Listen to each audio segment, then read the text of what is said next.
Hey, say the most dangerous predator is the one that smiles while it hunts. For 3 centuries, we thought we understood humans. We welcomed them into our galactic community, traded with them, fought alongside them, and even called some of them friends. They seemed so ordinary, so harmless with their soft skin and blunt teeth, their slow reflexes, and fragile bones. But there was always that smile, that peculiar human expression that never quite reached their eyes when the stakes were highest. We mistook it for nervousness, for their primitive attempt at diplomacy, for simple-minded optimism in the face of overwhelming odds. We were wrong about everything. The truth didn't reveal itself until the hegemony came for us all, a force so vast and merciless that entire star systems simply vanished from our maps. When our greatest fleets crumbled like paper before their advance, when our most brilliant strategies failed one after another, when hope itself seemed like a forgotten concept, that's when we saw it. That's when Captain Sarah Chen of the human vessel Indomitable looked directly into the quantum communication array, her face calm as a still lake, wearing that same mysterious smile we'd seen 1,000 times before. But this time, something was different. This time, we finally understood what that expression really meant. "Thank you for the 3-century warm-up," she said, her voice carrying across a dozen species emergency channels. "We've learned everything we needed to know." The silence that followed lasted exactly 2.3 seconds. Then, the real war began. This is the story of how we discovered that humanity had been playing a game we didn't even know existed. A game where the stakes were the survival of all sentient life in the galaxy. A game they had been preparing for since the day they first looked up at the stars with those deceptively innocent eyes. This is the story of the day we realized that Earth's children had never been the helpless newcomers we thought they were. They had been waiting, and now finally it was time for them to show us why the universe should be very, very afraid of a species that can smile in the dark. Admiral Zakthul's 4 arms trembled as he watched the tactical display update in real time. Red markers representing hegemony forces spread across the holographic star map like a plague, consuming everything in their path. His proud Coraxian fleet, once numbering 800 vessels, had been reduced to barely 24 functional ships in less than 6 standard hours. The bridge of the Eternal Vigilance hummed with desperate activity. Officers from a dozen species worked frantically at their stations, their various forms of stress sweat creating a cocktail of fear scents that the environmental systems couldn't quite filter out. The acrid smell of burned circuits mixed with the metallic tang of blood from wounded crew members who had refused to leave their posts. "Admiral," Communications Officer Veltar's voice cracked through her translator. The young Hisari's scales had turned the pale blue of deep anxiety. "We're receiving surrender broadcasts from the 9th quadrant. The hegemony has broken through the Centauri defense grid." Zakthul's mandibles clicked in the Coraxian equivalent of grinding teeth. The Centauri grid had been considered impregnable. 30,000 automated defense platforms, each one capable of destroying a battlecruiser, backed by the combined fleets of 5 major species. It had fallen in 4 hours. "Any word from the human expeditionary force?" he asked, though he already knew the answer would disappoint him. "Still maintaining radio silence, sir." Their last known position was the Kepler staging area, but that was 16 hours ago. Zakthul's inner arms gestured in frustration. The humans and their obsession with communication blackouts. In a crisis like this, coordination was everything. Yet Captain Sarah Chen had insisted on maintaining complete communication silence for her small task force. 57 ships against a force that had already consumed half the galaxy. It was madness. The tactical officer, a stout Benaran whose fur had gone completely white from stress, looked up from his station. "Sir, we're detecting massive energy signatures from the outer system. The hegemony main fleet is preparing for their final push." On the display, the red markers began to pulse and move. The hegemony ships were unlike anything in the known galaxy. Each vessel was the size of a small moon, their black hulls seeming to absorb light itself. They moved with perfect coordination.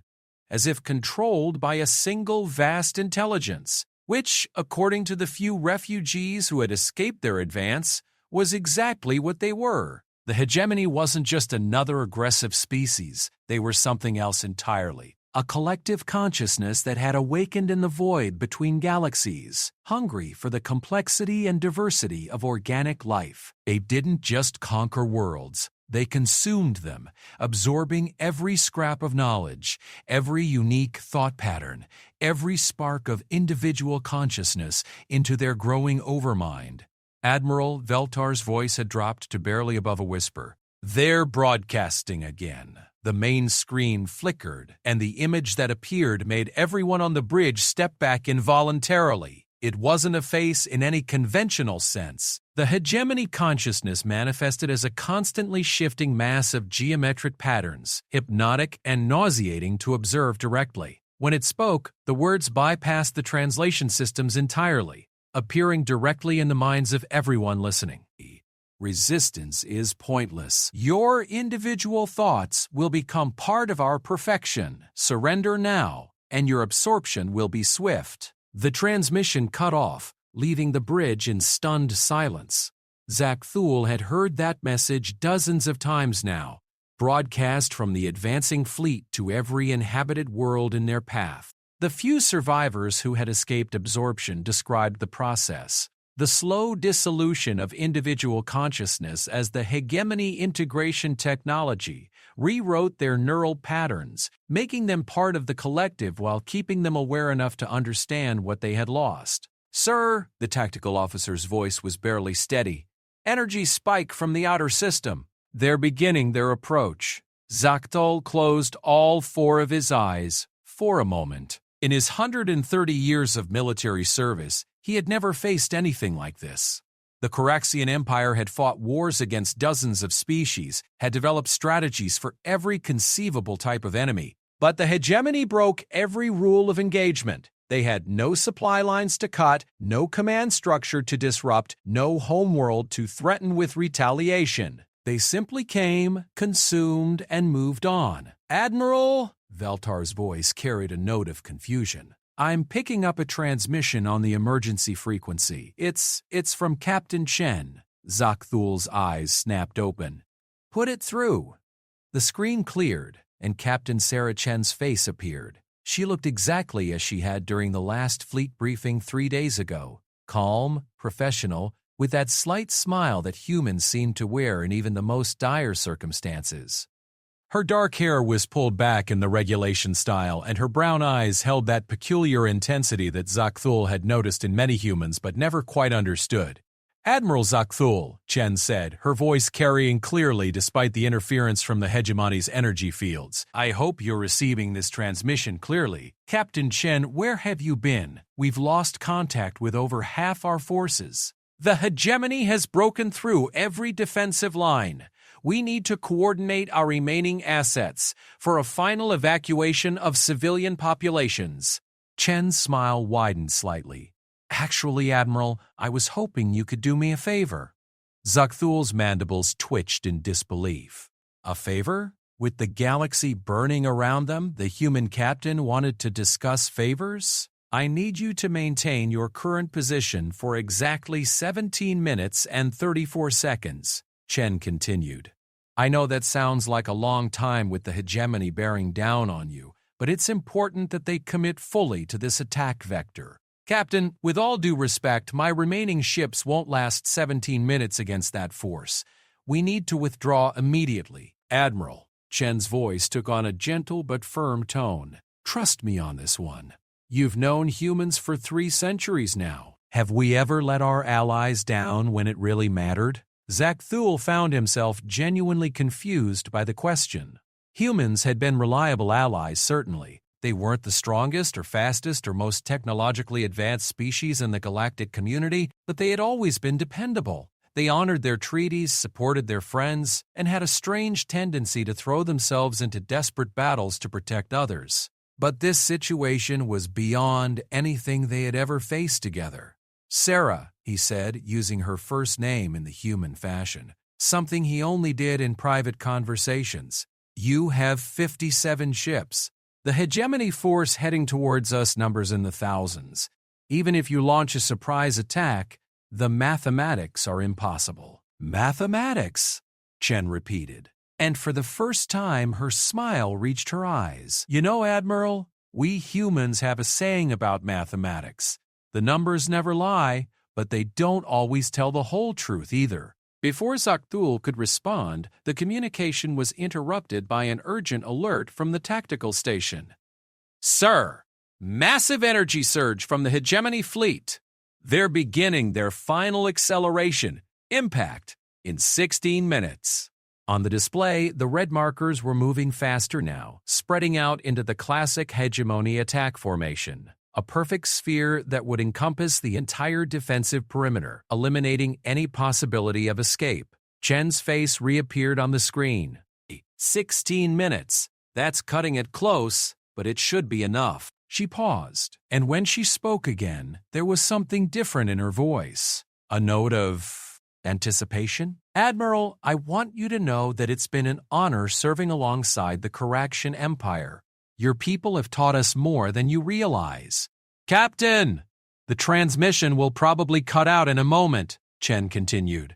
The hegemony jamming fields are getting stronger. But I wanted you to understand something before we proceed. We humans, we've been preparing for this day for a very long time. Longer than you might think. The screen flickered with static. Preparing for what? Zakthul demanded. Chen's image stabilized for a moment, and her smile was now something entirely different. It wasn't the polite expression of diplomatic courtesy he had grown accustomed to. It wasn't even the grim determination he had seen from human soldiers facing impossible odds. It was something else entirely. Something that made his skin crawl despite the environmental controls. Preparing to show the galaxy what humanity is really capable of when we stop pretending to be harmless. The transmission cut out. Zakthul stared at the blank screen for several seconds before turning to his communications officer. Can you re-establish contact? Negative, sir. The hegemony jamming is too strong now. Admiral! The tactical officer's voice was sharp with panic. The hegemony fleet is accelerating beyond predicted parameters. They'll be in weapons range in 12 minutes, not 16.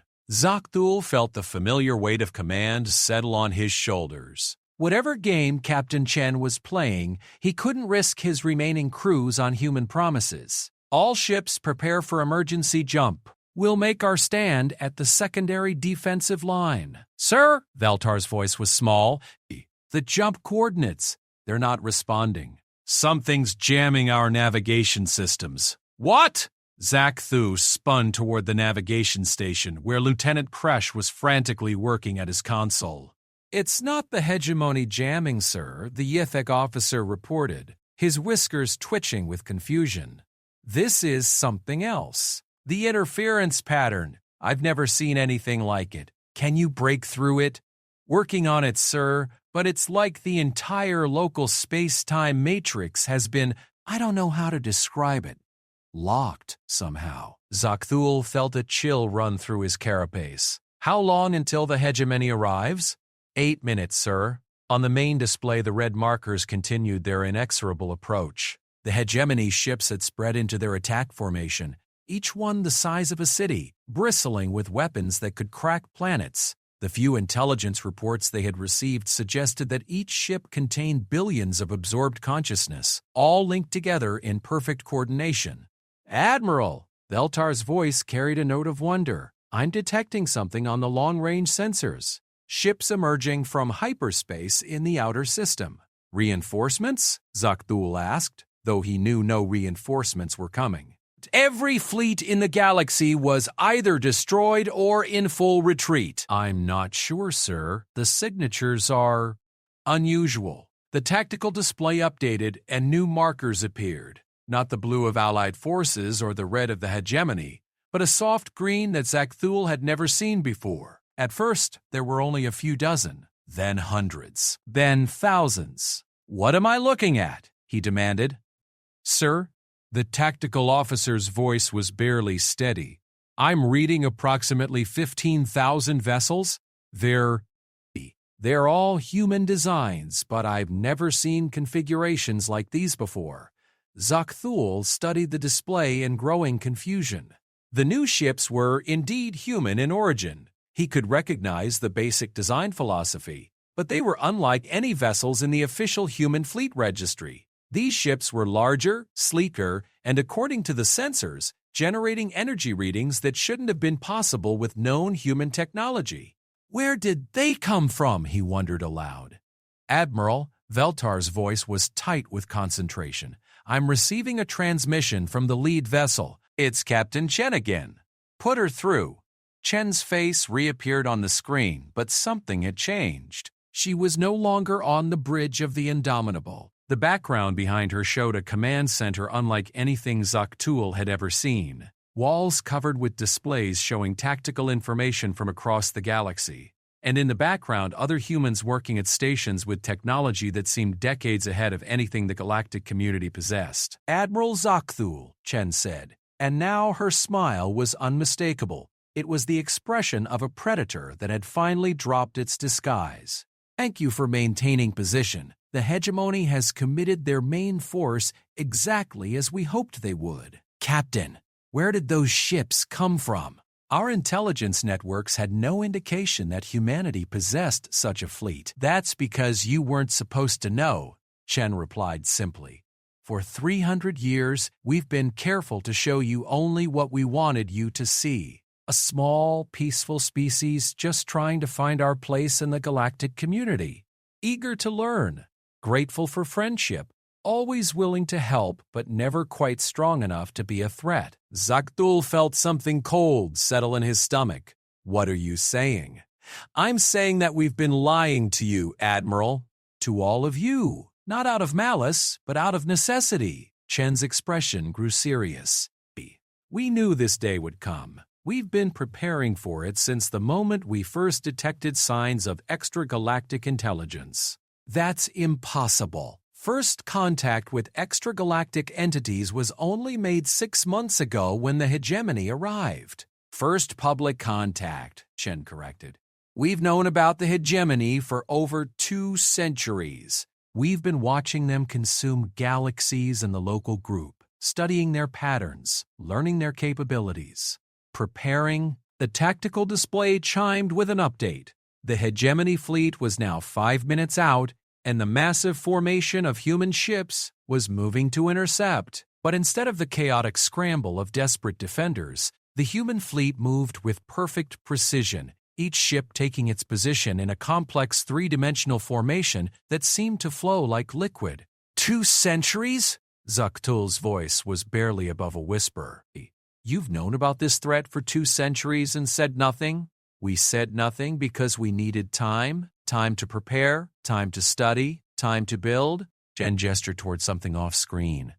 The fleet you're seeing now represents the combined industrial output of over 300 human colonies that officially don't exist. Ships built in secret shipyards in systems we never reported to the Galactic Registry. Technology developed in research facilities hidden in the void between stars. Zakthul felt his understanding of the universe shift beneath him. The exploration missions, the independent surveys, the human colonies that always seemed to fail or go silent weren't failures at all, Chen confirmed. They were cover stories. Every time a human colony failed, it simply went dark and continued its work in secret. We've been building a shadow civilization for 3 centuries, Admiral, one dedicated to a single purpose, stopping the hegemony when they finally arrived. On the display, the 2 fleets were now approaching weapons range. The hegemony ships, massive and dark, moved in their perfect sphere formation. The human ships, sleek and gleaming, flowed around them like water around a stone. But why the deception? Zaktul asked. Why not tell us? We could have helped. The entire galactic community could have prepared together.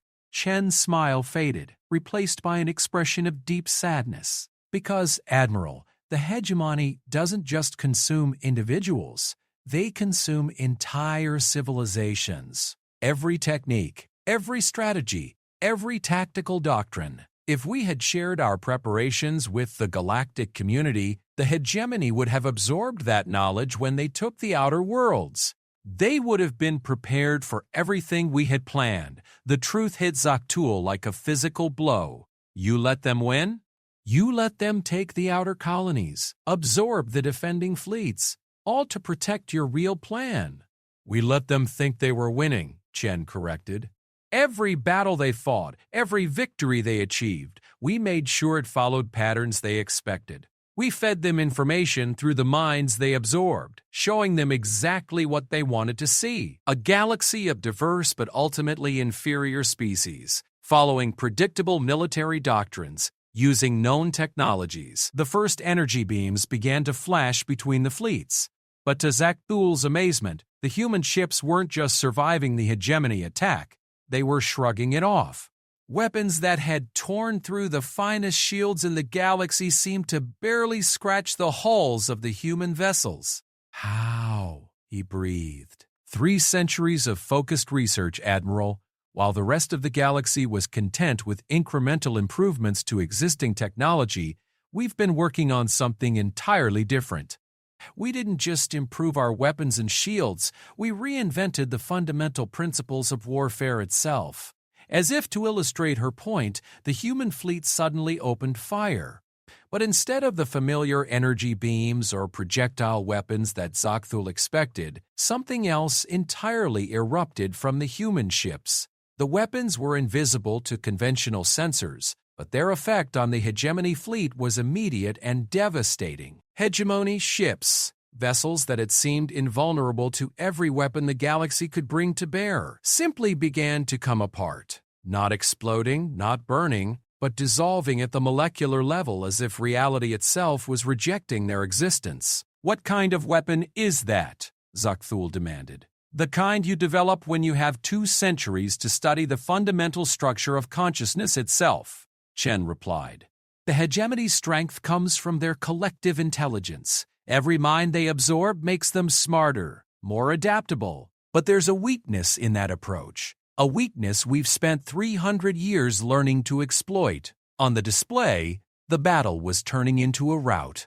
The hegemony fleet, which had seemed unstoppable just minutes before, was falling apart under the human attack. Ship after ship simply ceased to exist, their absorption of countless consciousness becoming a liability as the human weapons targeted the very quantum structures that held the collective mind together. You're not just destroying their ships, Zakthul realized. You're destroying their consciousness, unmaking them at the fundamental level. We're setting them free, Chen said quietly. Every individual mind they've absorbed over the millennia. We're giving them back their independence, their individuality. The hegemony exists because countless species never had the chance to resist absorption properly. We're giving them that chance now. The tactical display showed the impossible. The mighty hegemony fleet was in full retreat, their perfect formation broken and scattered.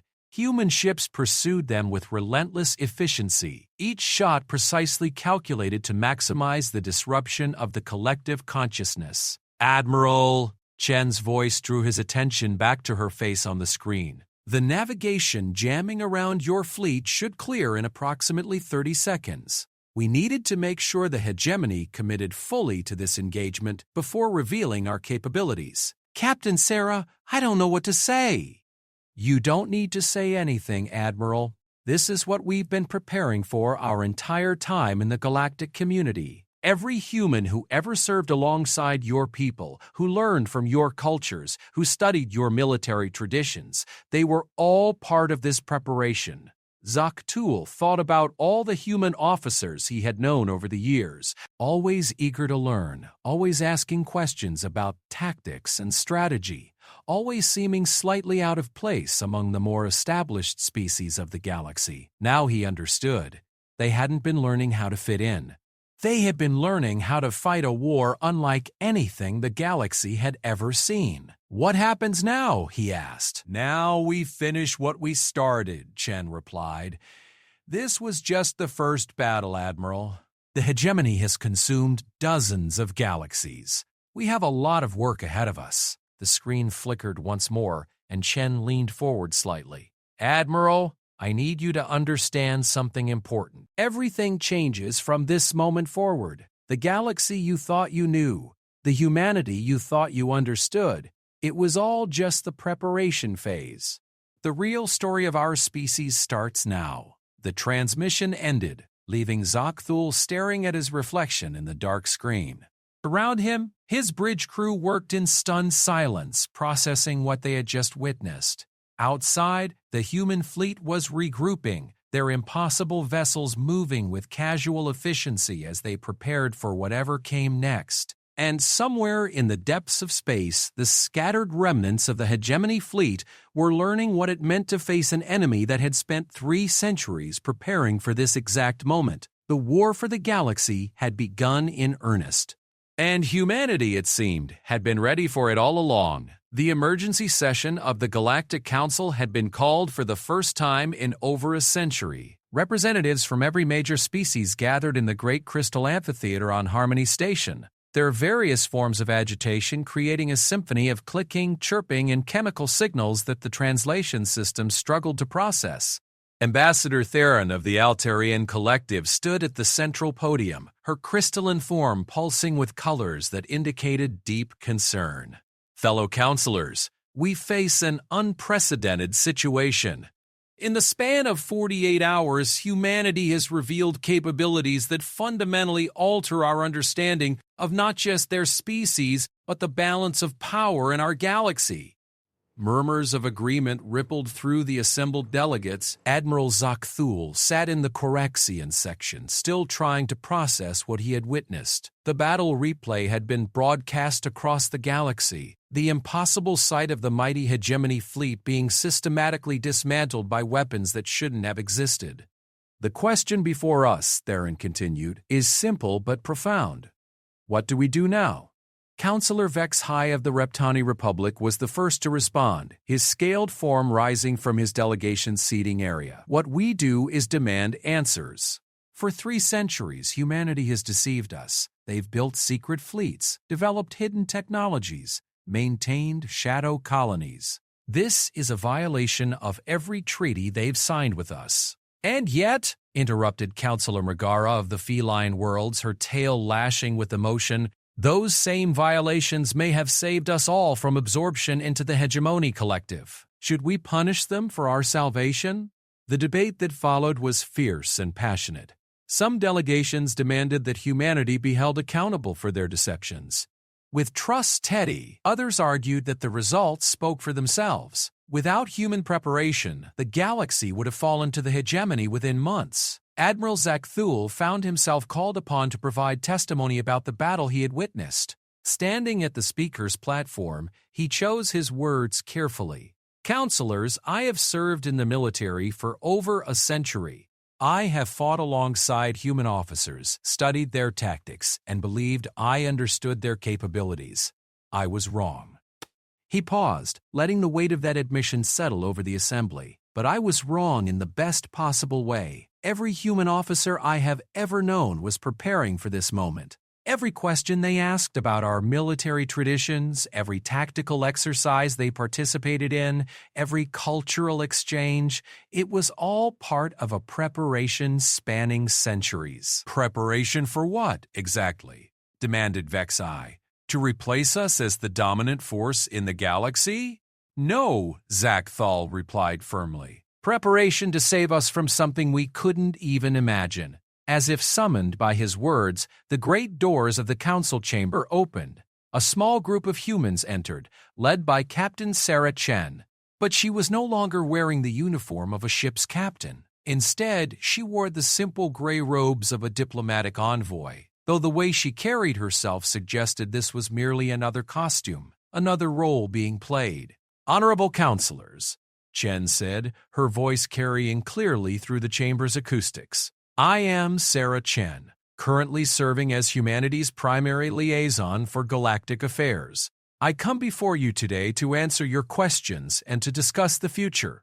The chamber fell silent. This was the human who had orchestrated the defeat of the hegemony, who had revealed her species' true capabilities to a stunned galaxy. Every eye, optical sensor and consciousness detector in the chamber focused on her. Ambassador Theron gestured toward the central platform. "Please, take the podium. We have many questions." Chen walked to the center of the chamber with unhurried grace. As she took her position, Zaktul noticed something he had missed during their battlefield communication. She moved with the precise economy of motion he associated with trained warriors, not diplomats. Another mask, he realized. Another carefully crafted deception. "I know you're angry," Chen began, addressing the entire assembly. "You feel betrayed, lied to, manipulated. These are natural responses, and they are justified. We have deceived you for 3 centuries, and I will not insult your intelligence by pretending otherwise." Vexay stood immediately. "Then you admit that humanity has violated every principle of the Galactic Compact? That your species has been conducting secret military buildup while claiming to be peaceful partners?" "I admit that we have been preparing for war while hoping for peace," Chen replied calmly. "But not war with you. War with something far worse than anything our galaxy has ever faced." "The hegemony was first detected only 6 months ago," protested Counselor Yith of the Silicon Confederacy, his mechanical voice resonating through the chamber. "How could you have been preparing for centuries?" Chen smiled, not the diplomatic expression Zaktul remembered, but something sadder and more genuine. Because, Counselor Yith, the hegemony was not first detected 6 months ago. It was first detected by human deep space monitoring stations 247 years ago, when their advanced scouts began surveying the outer edges of our galactic group. The chamber erupted in chaos. Delegates shouted questions and accusations in a dozen languages, while their translation systems struggled to keep pace. Chen stood calmly in the center of it all, waiting for the storm to pass. Ambassador Theron's form flashed the bright colors of command authority. "Order! We will have order in this chamber." When the noise subsided, Chen continued. "The first hegemony contact probe was intercepted by the human colony ship New Horizon while conducting a routine survey mission in what you know as the Empty Quarter. The probe absorbed the entire crew of 4,000 colonists before the ship's AI could destroy it, but not before our scientists learned something crucial. The probe contained fragments of consciousness from beings across dozens of galaxies. We realized we were facing something unprecedented." "And you told no one," Vexay accused. "We told no one because we couldn't be certain of anything except that it was coming and that conventional military responses would be useless against it." Chen's voice carried a note of old pain. "Counselor Vexay, what would you have done if we had come to you 2.5 centuries ago with a warning about an extragalactic threat that consumed consciousness itself? What would any of you have done?" The question hung in the air. Finally, Admiral Zaktul spoke from his seat. "We would have thought you were mad, or lying, or both." "Exactly. And even if you had believed us, what then? The galactic community had just finished the Century Wars. Half the member species were still recovering from the devastation. The last thing anyone wanted to hear was a warning about an even greater threat lurking in the void." Counselor Megara leaned forward. "So you decided to prepare alone." "We decided to prepare while hoping we were wrong," Chen corrected. "For 50 years, we maintained our normal colonial expansion while secretly building monitoring stations in deep space. We hoped the probe had been an isolated incident, that the hegemony had moved on to other targets, that perhaps they would never reach our galaxy." "But they kept coming," observed Ambassador Theron. "They kept coming." "Not quickly. The hegemony moves methodically, absorbing everything in their path before advancing. But they never stopped. And with each galaxy they consumed, they grew stronger, smarter, more capable. We realized that by the time they reached us, they would have absorbed the knowledge and experience of hundreds of different civilizations." Chen activated a holographic display that showed the galactic map. Red markers indicated the Additionary's path of destruction through neighboring galaxies, a trail of consumed worlds stretching back across cosmic time. We faced a terrible choice, she continued. We could reveal what we knew and watch the galactic community tear itself apart in panic and preparation. Preparation that would ultimately be useless because the hegemony would absorb and counter every strategy we developed. Or we could work alone, in secret, to develop something truly unprecedented. Something the hegemony couldn't predict or counter, Zakthul said, understanding dawning in his voice. Exactly, Admiral. The hegemony's strength comes from absorbed knowledge. Every military tradition they encounter, every tactical doctrine, every weapons technology, it all becomes part of their collective intelligence. They had absorbed the military knowledge of dozens of galaxies. Fighting them conventionally would be like playing a game where your opponent knew every move you could make before you made it. The holographic display shifted, showing technical schematics of the weapons used in the recent battle. The designs were unlike anything in the galactic databases, completely alien approaches to the fundamental principles of warfare. So we developed something truly alien to their experience, Chen explained. Weapons and tactics based on principles that no other known civilization has ever explored. It took us 2 centuries of research, but we finally succeeded in creating technology that works by disrupting the quantum foundations of consciousness itself. Counselor Yit's optical sensors focused intently on the schematics. These weapon designs, they operate on principles I have never encountered. How did you develop such radical departures from known physics? By thinking like humans instead of like the absorbed memories of other species, Chen replied. The hegemony expects certain patterns of technological development because they've seen the same patterns repeated across dozens of galaxies. But human development has always been unusual. She gestured, and the display showed a comparison chart of technological development across different species. Most showed similar progression patterns, but the human curve was wildly different, full of sudden leaps and unexpected directions. We don't develop technology the way other species do, Chen continued. We're not as logical as the Yithak, not as methodical as the Altarians, not as naturally gifted as the Coraxians, but we're stubborn and we're unpredictable, and we have a tendency to solve problems in ways that make no sense to anyone else. Including yourselves, apparently, muttered Megara, and there was actually amusement in her voice. Chen smiled. Especially ourselves. We spent 2 centuries developing weapons based on theories that half our own scientists thought were impossible. But they worked, and more importantly, they worked in ways that the hegemony couldn't anticipate or counter. Ambassador Theron's form pulsed thoughtfully. The deception, though. The false colonies, the hidden fleets, the lies to your allies were necessary, Chen said firmly, not just to hide our preparations from the hegemony, but to hide them from ourselves. The chamber fell silent. What do you mean? Theron asked. I mean that if the galactic community had known about our preparations, the hegemony would have learned about them too. When they absorbed the outer colonies, they absorbed every piece of intelligence those colonies possessed. If our secret had been shared, it would have been compromised. She paused, letting that sink in. But there was another reason for the secrecy. We needed the hegemony to believe they were winning. We needed them to follow their established patterns, to deploy their forces in predictable ways, to commit fully to conquering the galaxy using the same methods that had worked for them countless times before. You used us as bait, Vexai said, his voice tight with anger. We used ourselves as bait, Chen corrected. Every human colony that fell to the hegemony, every human ship that was absorbed, every human mind that was consumed, it all helped sell the deception. The hegemony had to believe that humanity was just another species to be absorbed, no different from any other. Admiral Zakthul thought about the human officers he had known over the years, their eagerness to learn, their questions about military history, their willingness to take on dangerous assignments.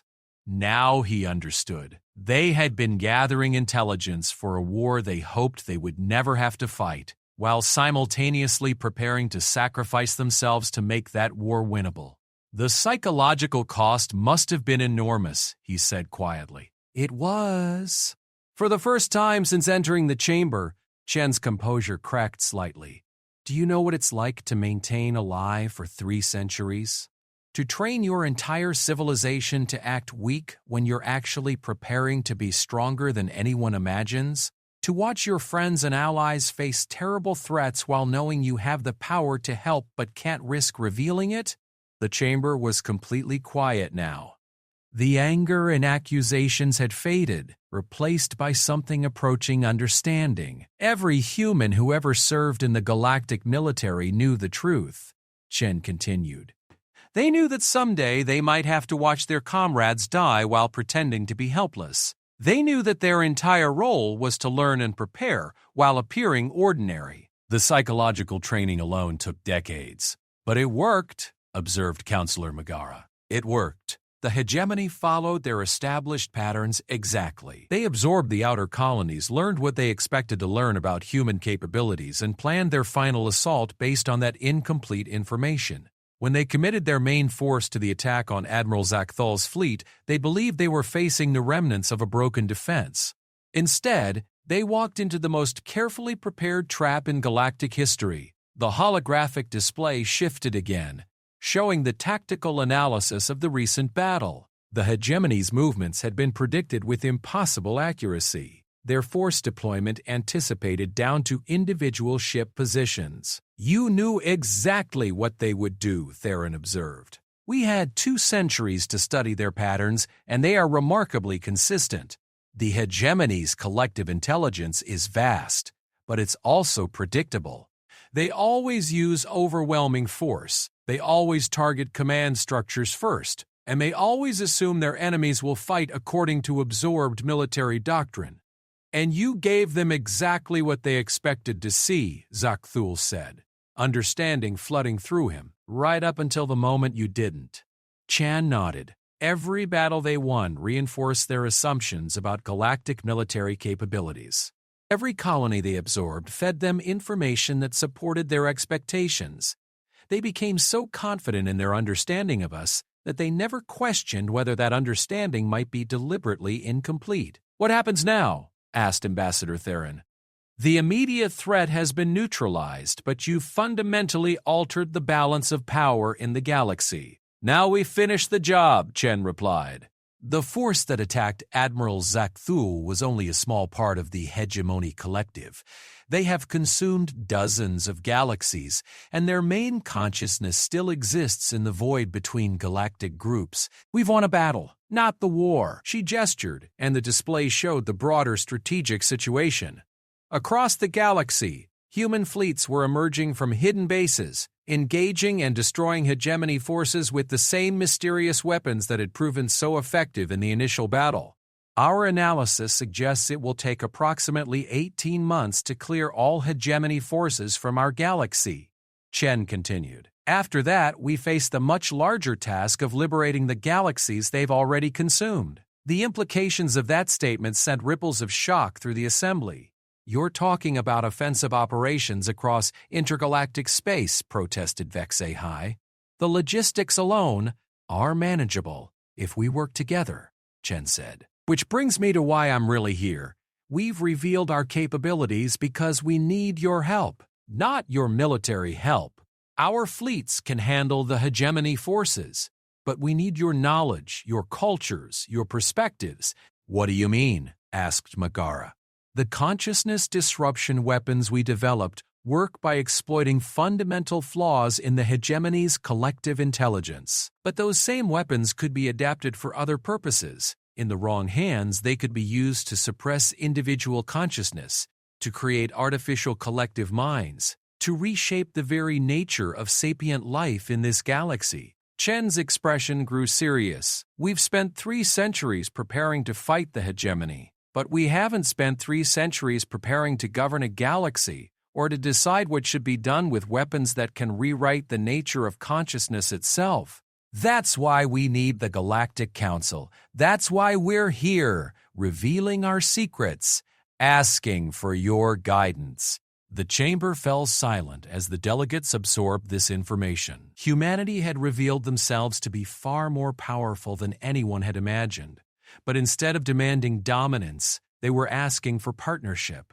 You could rule the galaxy, observed Counselor Yith. Your technology is centuries ahead of ours. Your fleets could enforce any policy you chose. And that's exactly why we can't be trusted to make those choices alone, Chen replied. Power without accountability corrupts, Counselor. We've been preparing for war for 3 centuries, but war is not governance. We need the wisdom of the Council, the perspective of different species, the checks and balances that come from shared power. Ambassador Theron's form pulsed with the colors of deep thought.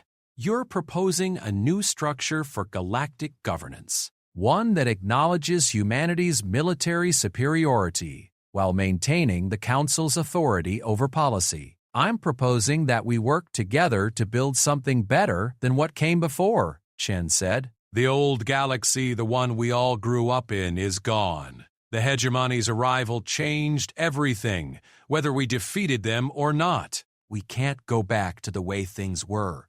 We can only move forward together. Admiral Zakthul stood slowly. Captain Chen, or whatever your real title is, I have one more question. Admiral, during our communication in the battle, you said that humans had been pretending to be harmless. Were you pretending with me? In all our years of service together, was any of it real? Chen looked directly at him, and for the first time since entering the chamber, her expression was completely unguarded. Admiral, everything was real. The friendship, the respect, the trust, all of it. We were pretending to be militarily weak, not emotionally dishonest. The humans who served alongside you genuinely cared about you and your crews. We just happened to be rather better at warfare than we let on. She paused, then added, And Admiral, my real title is Strategic Coordination Director for Humanity's Defense Council, but everyone just calls me Sarah. Despite everything, Zakthul found himself clicking his mandibles in amusement. Just Sarah, who happens to command the most advanced fleet in galactic history. Just Sarah, who would very much like to continue serving alongside her friends and allies as we face whatever comes next. The vote, when it came, was closer than expected, but decisive. The Galactic Council would work with humanity to establish new frameworks for governance, ones that acknowledge the changed reality while maintaining the principles of cooperation and mutual respect that had defined the galactic community. But as the delegates filed out of the chamber, each one carried the same thought. They were living in a new galaxy now, one where humanity had finally revealed its true nature. The question was not whether they could trust their human allies. The question was whether they were ready for the responsibilities that came with being humanity's partners in reshaping the cosmos. Dr. D.P. Elena Vasquez stood in the observation deck of the research vessel Prometheus, watching the impossible sight unfolding before her. Through the reinforced transparent aluminum windows, she could see a hegemony consciousness matrix being slowly dismantled by human technicians working in specialized containment suits. 6 months had passed since the revelation at the Galactic Council, and the cleanup operations across the galaxy were proceeding ahead of schedule. But this facility, hidden in the asteroid belt of an unnamed system, represented something far more significant than simple military victory. The neural pattern integration is stabilizing, reported Dr. James Morrison, her research partner, as he monitored the readings from his station. We're seeing individual consciousness signatures separating from the collective matrix. Elena nodded, though her attention was focused on the readings from her own instruments. What they were attempting here had never been done before. The systematic liberation of absorbed minds from a hegemony consciousness collective. The technology required was an advancement of the same consciousness disruption weapons that had proved so effective in battle, but adapted for surgical precision rather than wholesale destruction. How many individual patterns have you isolated? She asked. Approximately 4 million so far, Morrison replied. But Elena, you need to see this. He transferred his data to the main display, showing a complex web of interconnected consciousness patterns. Look at the origin signatures. Elena studied the display and felt a chill run down her spine. The pattern showed the absorbed minds belonged to dozens of different species, but not just recently absorbed ones. Some of these signatures showed characteristics that suggested they had been part of the hegemony collective for thousands of years. "These are some of the oldest absorption patterns we've found," she murmured. "If we can successfully separate them, we'll be talking to representatives of civilizations that were consumed before our galaxy was even aware of interstellar travel." Morrison finished. "Elena, this changes everything we know about galactic history." The door to the observation deck hissed open, and Admiral Chen entered, though she now wore the insignia of the newly formed Galactic Defense Coordination Council. The revelation of humanity's true capabilities had necessitated new command structures, ones that acknowledged both their military superiority and their commitment to shared governance. "How's the progress?" Chen asked, moving to stand beside Elena at the observation window. "Better than we hoped," Elena replied. "The consciousness separation protocols are working. But Admiral, we're finding things we weren't prepared for. Some of these absorbed minds have been part of the hegemony collective for millennia." Chen's expression grew thoughtful. "What's the longest absorption you've detected?" Morrison looked up from his console. "Approximately 12,000 years, based on neural pattern degradation analysis. These beings were absorbed before the hegemony even reached our galactic group." "And they're still salvageable?" "That's what we're trying to determine," Elena said. "The hegemony doesn't just absorb knowledge. They preserve the complete consciousness patterns of every being they consume. It's how they maintain their collective intelligence, but it also means that every individual mind they've ever absorbed is still there, somewhere in the Matrix." Chen moved closer to the window, watching as the technicians continued their delicate work. "How many minds are we talking about across all the matrices we've recovered?" "Conservative estimate? Somewhere around 200 billion individual consciousness patterns," Morrison said quietly. "If we can successfully separate and restore even a fraction of them, we'll be dealing with the resurrection of entire civilizations that haven't existed for thousands of years." Chen finished. "Civilizations with technologies, cultures, and perspectives we can't even imagine." Elena nodded. "Which is why we need the Council's guidance on how to proceed. This isn't just a technological challenge, it's an ethical and philosophical one. Do we have the right to make these decisions unilaterally?" "That's exactly why I'm here," Chen said. "The Council has been debating this issue for weeks. There are concerns about the implications of suddenly introducing billions of resurrected beings into the galactic community." "What kind of concerns?" asked Morrison. "The practical ones you'd expect: where to house them, how to integrate them, what rights they have. But also more fundamental questions. Some of these civilizations were absorbed thousands of years ago. Do we have the right to bring them back into a galaxy they won't recognize? And what about the cultural contamination issues?" Elena frowned. "Cultural contamination?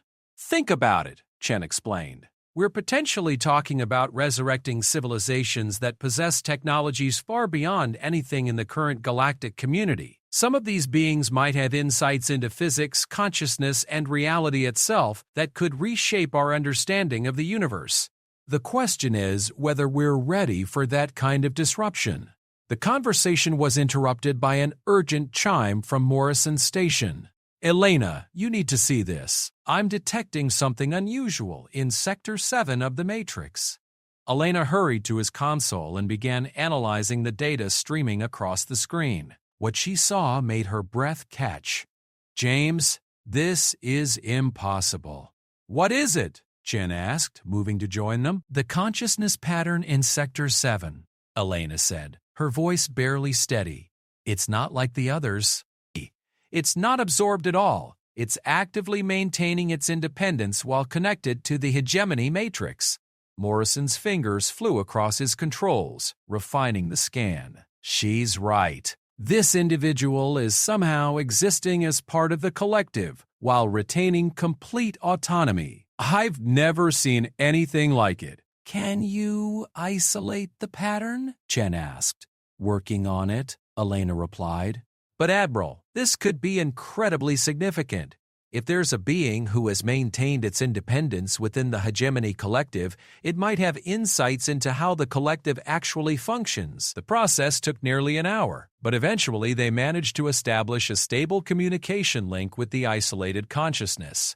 The main display flickered, and a voice emerged from the speakers, not filtered through translation systems, but somehow speaking directly in each listener's mind. Finally! I was beginning to wonder if anyone would ever find me. The three humans exchanged glances. "Who are you?" Chen asked. "I am. It has been so long since I used a name. You may call me Keeper. I was once part of a species called the Varani, though I suspect our civilization has been gone from the galaxy for quite some time." Elena checked the temporal markers. "According to our analysis, you were absorbed approximately 8,000 years ago. Absorbed? Is that what you call it?" An interesting perspective. I was never absorbed, child. I infiltrated. The implications hit them all at once. "You infiltrated the hegemony collective?" Morrison asked, his voice sharp with disbelief. "My people were the first to detect the hegemony's approach to our galaxy. Unlike others, we did not try to fight them conventionally. We realized that their strength came from their collective consciousness, so we developed a different strategy." "What kind of strategy?" Chen asked. "We learned to hide within their collective, not to resist absorption, but to fake it while maintaining our independence. I volunteered to be the first test subject. The process was unpleasant, but it worked." Elena felt excitement building in her chest. "You've been inside the hegemony collective for 8,000 years, learning about them from within? Learning about them, sabotaging them when possible, and preparing for the day when someone would finally develop the technology to fight them effectively. I must say, your species' approach was quite impressive, though I did try to help where I could." "Help how?" Chen asked sharply. "Small things, introducing minor errors into their tactical calculations, causing delays in their advance through carefully timed accidents in their consciousness network. Nothing obvious enough to be detected, but enough to slow their progress and give potential defenders more time to prepare." Morrison was frantically taking notes. "This is incredible! You've been conducting sabotage operations inside their collective for millennia, among other things. I also spent considerable time mapping their internal structure, learning about the civilizations they had absorbed, and most importantly, developing methods to help those civilizations maintain hidden pockets of independence within the collective." Chen leaned forward intently. "Are you saying there are other independent minds in the hegemony collective?" "Oh, child, there are millions of us, representatives of every major civilization the hegemony has ever encountered. We've been building a resistance network inside their consciousness for thousands of years, waiting for the day when someone would develop the technology to free us." Elena's mind raced with the implications. "That's why our weapons were so effective. It wasn't just that the hegemony couldn't predict them. You and others like you were actively helping them fail." "Precisely. When your forces attacked, we provided subtle assistance, weakening their defensive matrices from within, introducing targeting errors, causing critical systems to fail at exactly the right moments. The hegemony never understood why their usually perfect coordination began breaking down." Chen's expression was grim. "How many of these resistance cells exist within the collective? Across all the galaxies they have consumed? Conservative estimate would be several 100,000 active resistance nodes, each one representing the hidden survivors of a consumed civilization." "This changes everything," Morrison breathed. "If there are hundreds of thousands of resistance cells within the hegemony collective, and each one represents a different civilization, you begin to understand the scope of what you've accomplished." Keeper's voice carried a note of satisfaction.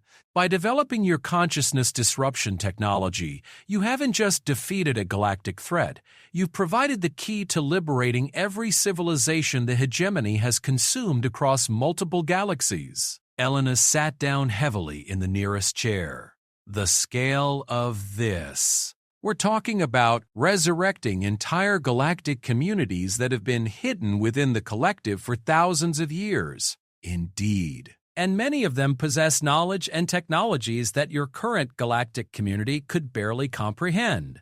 The hegemony has been inadvertently preserving the accumulated wisdom of dozens of galaxies for millennia. Chen paced to the window, staring out at the hegemony matrix being dismantled by the technicians. This is why they were so powerful. They weren't just using brute force. They were using the combined knowledge of every civilization they'd ever encountered.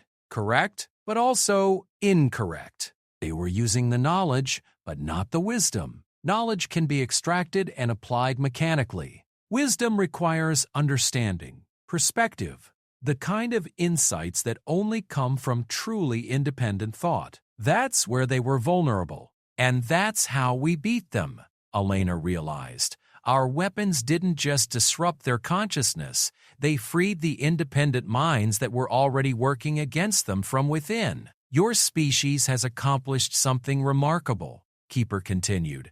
You defeated the hegemony not through superior force, but through superior understanding of consciousness itself. And now, you have the opportunity to use that understanding to undo thousands of years of damage across multiple galaxies. Morrison looked up from his data analysis. What would that process look like? Liberating resistant cells from hegemony matrices across multiple galaxies. Complex, but achievable with your current technology. Each resistance cell has been maintaining detailed maps of their local matrix structures. With the proper coordination, we could guide your consciousness disruption weapons to selectively free entire civilizations without damaging the knowledge they've preserved. Chen turned back to face the group. We need to brief the Galactic Council immediately. This isn't just about cleaning up hegemony forces in our own galaxy anymore. We're talking about a liberation campaign across multiple galactic groups. There is something else you should know. Keeper's voice took on a note of urgency. The main hegemony consciousness, the original collective that began this expansion thousands of years ago, still exists in the void between galactic groups. It is vast beyond your current comprehension, and it will not remain passive once it realizes what you have accomplished.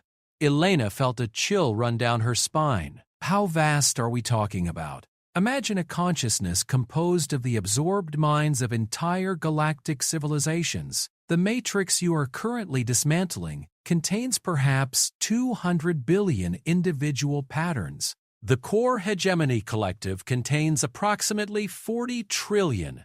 The observation deck fell silent as the implications sank in. Morrison was the first to speak. 40 trillion individual consciousness patterns. That's not just a collective mind. That's practically a god, indeed. And it will be coming for you once it realizes that its expansion has been stopped. You have perhaps 2 to 3 years before it arrives in force. Chen's expression had gone from thoughtful to grim. Then we need to accelerate our timeline. How quickly can you help us establish communication with the other resistance cells? If you provide me with proper communication access, I can begin contacting the nearest cells immediately. But you must understand, liberating the resistance networks will fundamentally alter the balance of power in this region of the universe. Are you prepared for that responsibility? Elena looked around at her colleagues, seeing her own mix of excitement and apprehension reflected in their faces. They had set out to clean up the aftermath of a galactic invasion. Instead, they had stumbled upon what might be the key to reshaping the cosmic order itself. The Council needs to know about this immediately, Chen said finally, but first, we need to understand exactly what we're dealing with. Keeper, can you provide us with detailed information about the civilizations represented in the resistance networks? I can do better than that. I can introduce you to them directly. Many of my fellow resistance leaders are eager to speak with the species that finally developed the key to our liberation.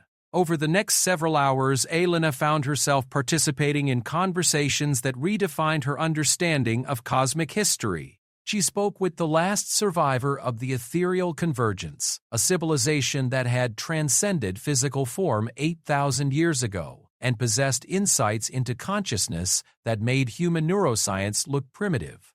She consulted with representatives of the Builders, the species responsible for most of the megalithic structures found throughout the galaxy, including several that had previously been attributed to natural phenomena. Most remarkably, she communicated with a delegate from the precursors themselves, the legendary first civilization that had supposedly vanished from the galaxy millions of years ago. It turned out they hadn't vanished at all. They had been absorbed by an early version of the Hegemony Collective during its first expansion, and had been working from within ever since to prepare for the day when they could be freed. "This is overwhelming," Morrison said during a brief break in the communications.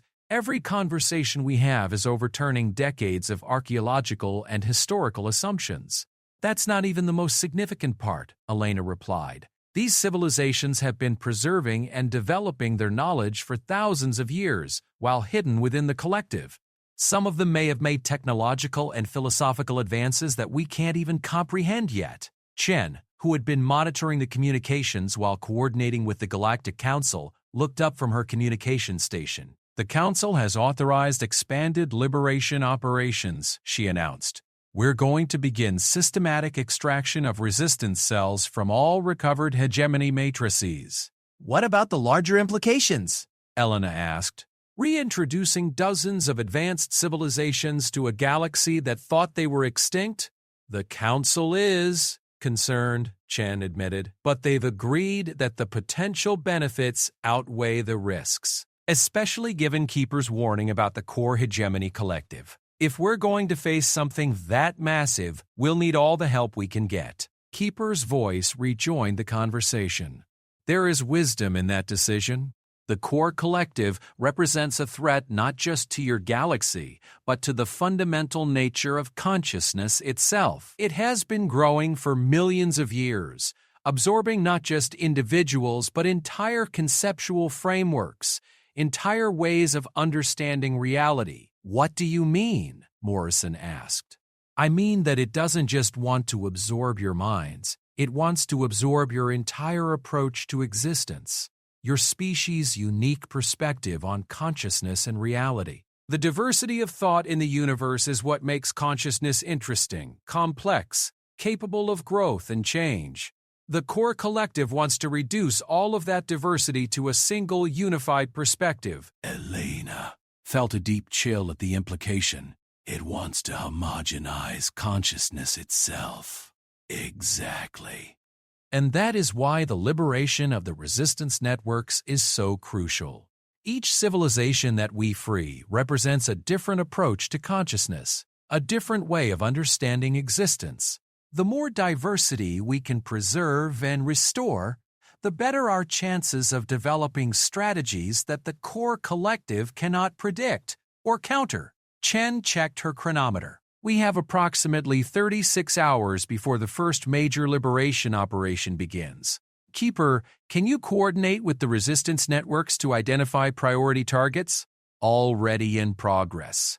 But there is something else you must consider. Once we begin large-scale liberation operations, the core collective will become aware of what we are doing. It will begin accelerating its approach to this galactic group." "How much time will that give us?" Elena asked. "Perhaps 18 months instead of 2 to 3 years. And it will not come alone. It will bring with it matrix ships containing every absorbed consciousness it has collected over millions of years of expansion. We are talking about a force that could absorb your entire galaxy in a matter of days." Morrison looked up from his calculations. "Then we need to make sure we have the strongest possible alliance when it arrives. How many civilizations can we potentially liberate before then? With proper coordination, approximately 40,000 distinct civilizations across 12 galactic groups, each one representing thousands of years of preserved knowledge and development." Chen smiled, and Elena recognized the expression from the stories about the original battle with the hegemony, the smile of a predator preparing to reveal its true capabilities. "Then let's get started," Chen said. "It's time to show the universe what a real galactic alliance looks like." As Elena watched the technicians continue their work on the hegemony matrix, she realized that they were no longer just cleaning up the aftermath of an invasion.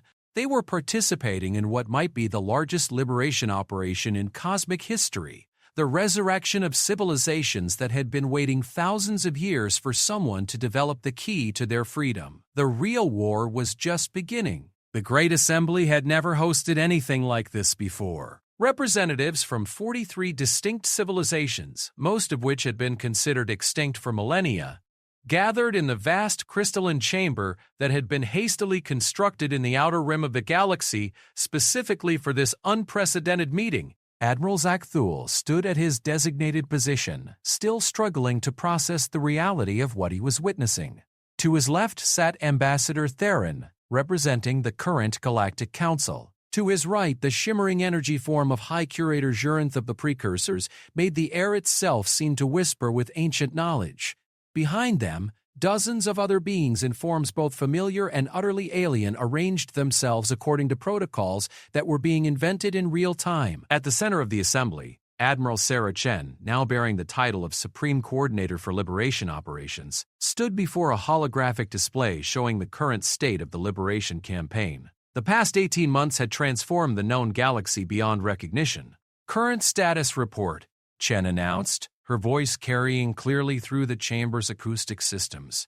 We have successfully liberated 12,847 distinct civilizations from hegemony matrices across 11 galactic groups.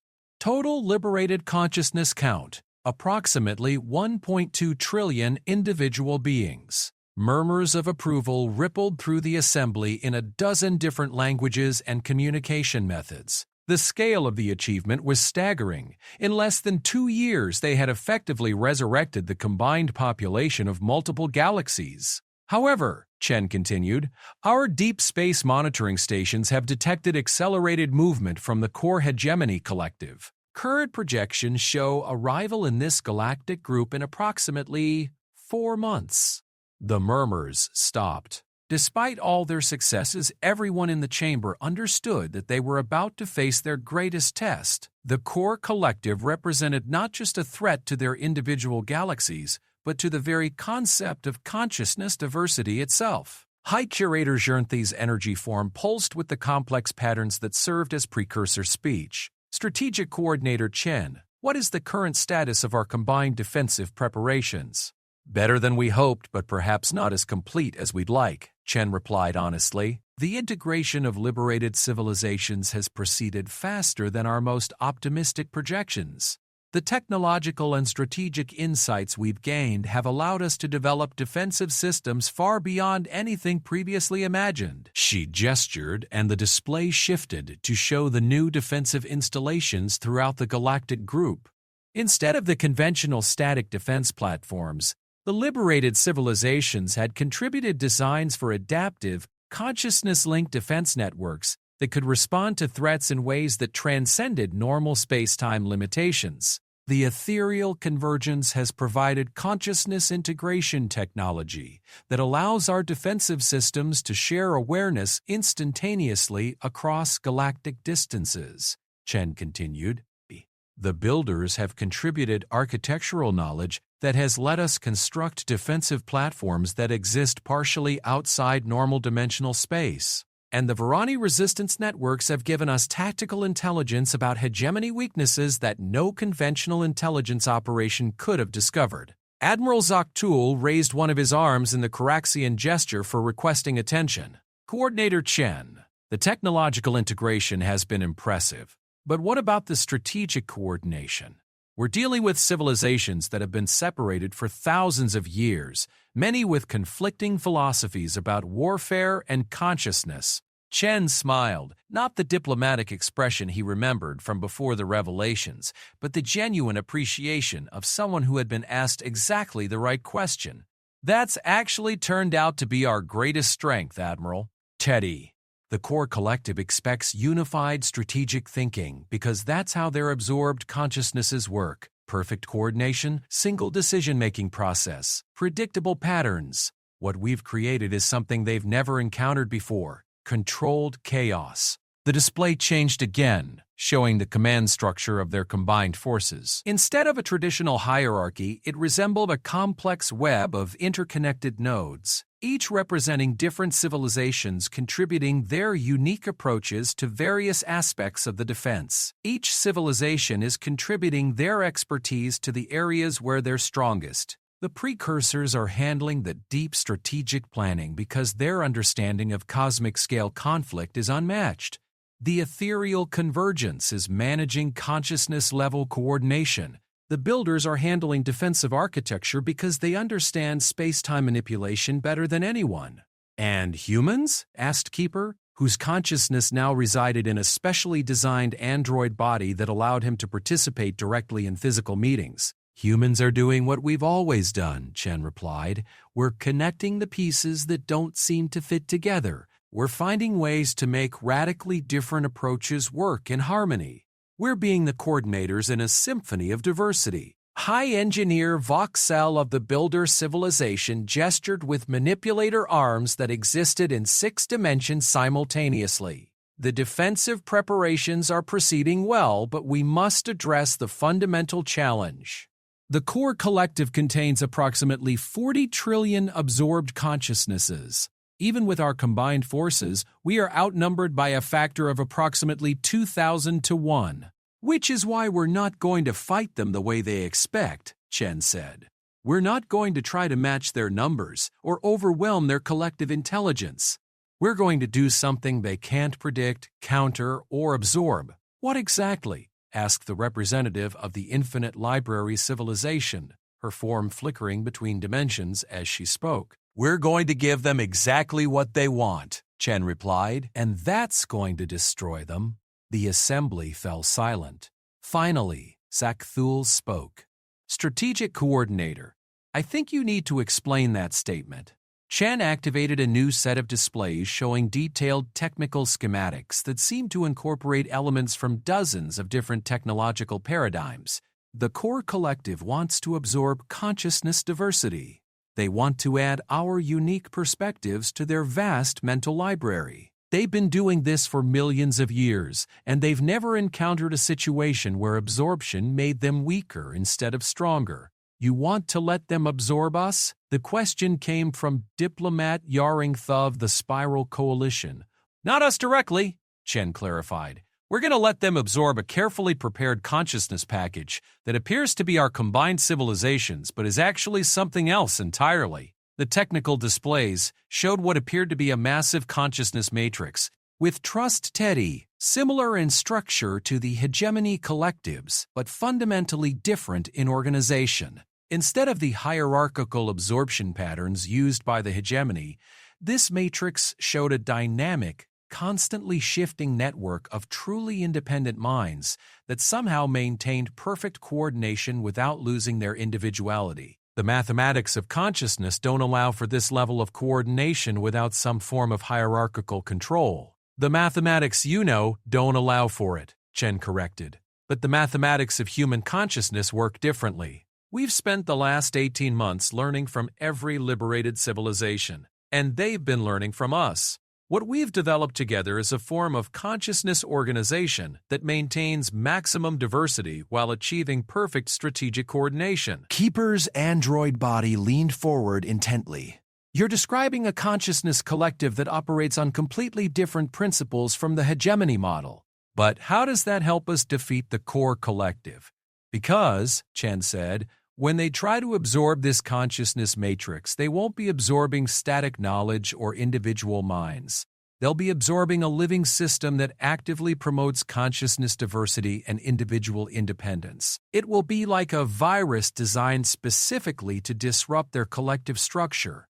High Curator Jarnt's energy form pulsed with what might have been excitement. The absorbed matrix would begin converting their collective from within, breaking apart the hierarchical control structures and restoring individual consciousness to the absorbed minds. Exactly, Chen confirmed. But there's more. Every mind they've absorbed over millions of years contains the seed of its original independence. Our consciousness virus wouldn't just disrupt their collective, it would wake up every individual consciousness they've ever absorbed and give them the tools to break free.